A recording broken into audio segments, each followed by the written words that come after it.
मेरे प्यारे विद्यार्थियों, गुड मॉर्निंग, सुप्रभात, सभी को नमस्कार। डेली करंट अफेयर्स की श्रृंखला में आप सभी का बहुत बहुत स्वागत है।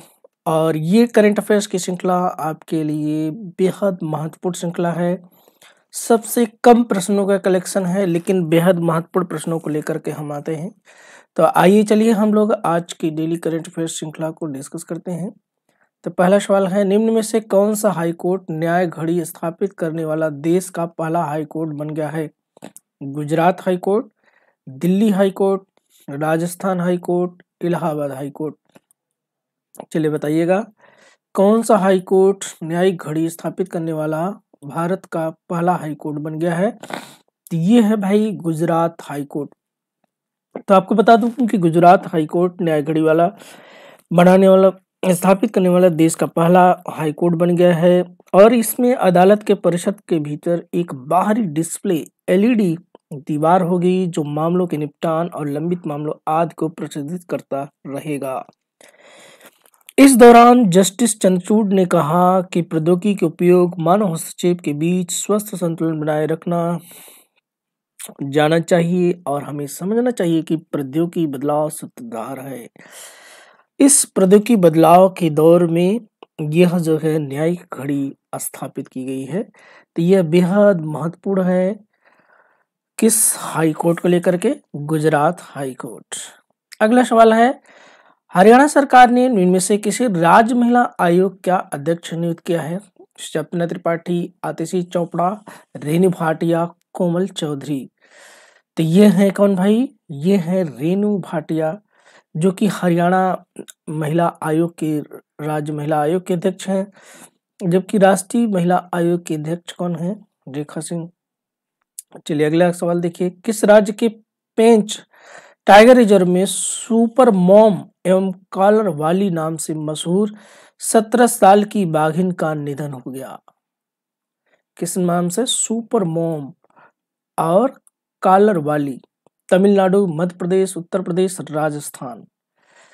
तो ये है भाई मध्य प्रदेश। तो आपको बता दूं कि मध्य प्रदेश के पेंच नेशनल पार्क की सुपर मॉम का निधन हो गया और ये कॉलर वाली बाघिन के नाम से भी मशहूर थी। इस बाघिन ने सबसे ज्यादा 29 शावकों को जन्म दिया था, जो कि एक रिकॉर्ड है, इसीलिए इसे सुपर मॉम कहा गया था। और इस बाघिन का जन्म कहाँ पर हुआ था? तो पेंच नेशनल पार्क में। कब हुआ था? सन 2005 में और 2008 में उसने पहली बार बच्चों का जन्म दिया। और 2008 से लेकर के 21 तक 8 बार मां बनी और उनसे कुल 29 शावकों का जन्म हुआ। आइए अगले सवाल की ओर बढ़ते हैं। हाल ही में किस प्रसिद्ध पर्यावरणविद का 89 वर्ष की उम्र में निधन हो गया? कितने वर्ष की आयु में? 89 वर्ष की आयु में। एम के प्रसाद, मनोज अग्रवाल, रमेश सेठ, अजय त्रिपाठी। तो आपको बता दूं कि ये जाने माने पर्यावरणविद हैं एम के प्रसाद। केरल के साइलेंट वैली में सदाबहार उष्णकटिबंधीय वर्षा वन के विनाश से बचाने के लिए ऐतिहासिक जमीनी स्तर पर आंदोलन के लिए प्रसिद्ध रहे पर्यावरणविद प्रोफेसर एम के प्रसाद का निधन हो गया है, जो कि 89 वर्ष की आयु में। और इनके जो आंदोलन की शुरुआत है 1970 के दशक में पक्कड़ जिले में साइलेंट वैली की एक जल विद्युत परियोजना स्थापित करने के राज्य सरकार के कदम के खिलाफ राष्ट्रीय आंदोलन इन्होंने शुरू किया था, प्रोफेसर एम के प्रसाद। परिधान निर्यात संवर्धन परिषद AEPC का अध्यक्ष निम्नलिखित में से किसे नियुक्त किया गया है? राहुल कुमार सचदेवा, मोहन अग्रवाल, नरेंद्र कुमार गोयनका, अनिल कुमार त्रिपाठी।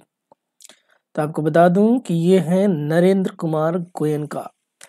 नरेंद्र कुमार गोयनका एक्सपोर्ट इंडस्ट्री संस्थापक प्रबंध निदेशक रहे हैं और प्रधान निर्यात संवर्धन परिषद के चेयरमैन का पदभार संभाला इन्होंने उम्मीद जताई है कि आने वाले महीनों में प्रधान निर्यात तेजी से बढ़ेगा और एक शक्ति बिल का स्थान लिया है। गोयनका की एक्सपोर्ट इंडस्ट्री भारत में सबसे बड़े प्रधान निर्माता निर्यातकों में से एक है। आइए अगले सवाल की ओर बढ़ते हैं। हाल ही में किस राज्य सरकार ने सिविल सेवा परीक्षा में आयु सीमा बढ़ा करके 32 से 38 वर्ष कर दिया है? राजस्थान, बिहार, तमिलनाडु, उड़ीसा। तो आपको बता दूं कि ये आंसर है आपका उड़ीसा।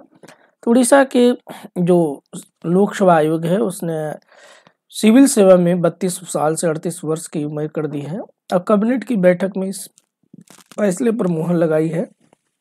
मीडिया रिपोर्ट के मुताबिक अगर आपको बताऊं तो पंचायत चुनाव से पहले राज्य मंत्रिमंडल ने राज्य सरकार की सेवा में प्रवेश के लिए ऊपरी आयु जो 21 से 32 था, अब उसे बढ़ा करके 38 वर्ष कर दिया गया है।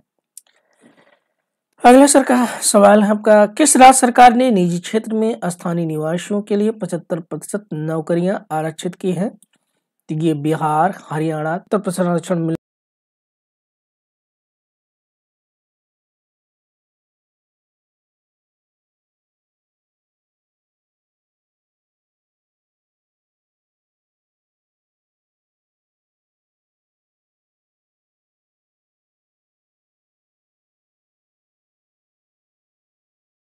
शुरू हो जाएगा और यह नियम 30,000 रुपये तक की निजी नौकरियों पर ही लागू होगा।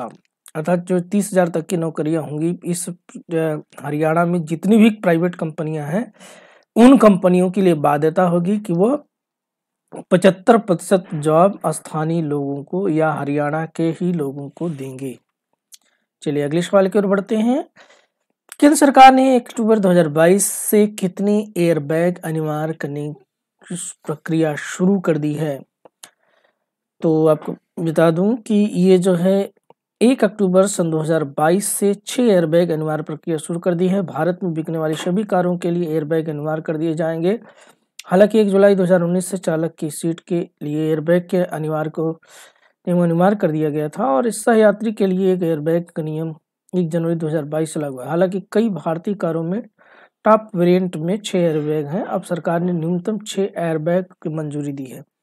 तो ये सुरक्षा फीचर के दृष्टिकोण से देखते हुए ऐसा किया गया है। तो ये रहे भाई आज के डेली करंट अफेयर्स जिस पर हम लोगों ने डिस्कस किया। इसी तरह से करंट अफेयर्स की श्रृंखला से जुड़े रहने के लिए हमारे चैनल को आप सब्सक्राइब करें श्याम आयुष। और अगर आप इससे PDF लेना चाहते हैं तो आप टेलीग्राम पे जा करके श्याम आयुष टेलीग्राम पे जा करके आप PDF भी डाउनलोड कर सकते हैं। तो आज के लिए इतना ही, फिर कल मिलते हैं, तब तक के लिए नमस्कार।